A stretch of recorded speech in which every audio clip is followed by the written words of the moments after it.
Nigel Farage is coming to Australia. You see him here each and every week. You can see him with your own eyes. Cheer him on and hear the great man yourself. NigelLive.com and .com.au. We'll both get you the tickets there. He's in late September, but he's on the telly right now. Nigel, of course, joining us from London, the great freedom fighter that is Nigel Farage.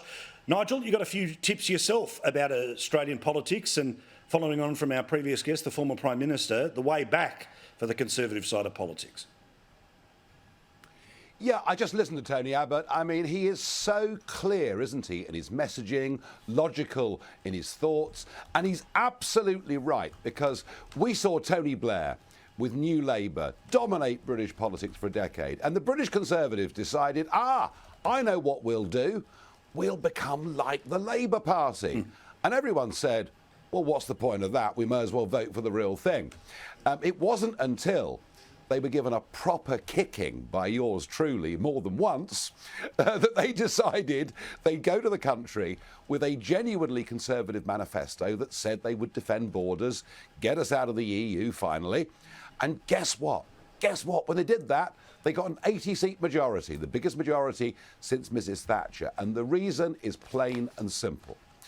Whatever conversations go on in our metropolitan capital cities, and whatever mainstream media tend to put out, when you go out to where real people live, ordinary folk live, they don't buy into any of this woke rubbish. They are patriotic, they believe in their countries, and they want their kids to do well, indeed to do better than them. There is, right across the English-speaking world, a majority for common sense. And what Conservative parties need to do is to make sure they are absolutely clear. There's no mixed messaging. And the problem, it seems to me, and I mean, far be it from me to dictate what Australians should do, but it seems to me there's a major problem that the Liberal Party consistently chooses leaders that are very, very centrist, very globalist. I mean, hey, they even picked a former Goldman Sachs man just a few years back after Tony Abbott. Well, look what good that did. Yeah. And the point is that at least in our country, the Conservative Party members are choosing whether it's Liz Truss or Rishi Sunak.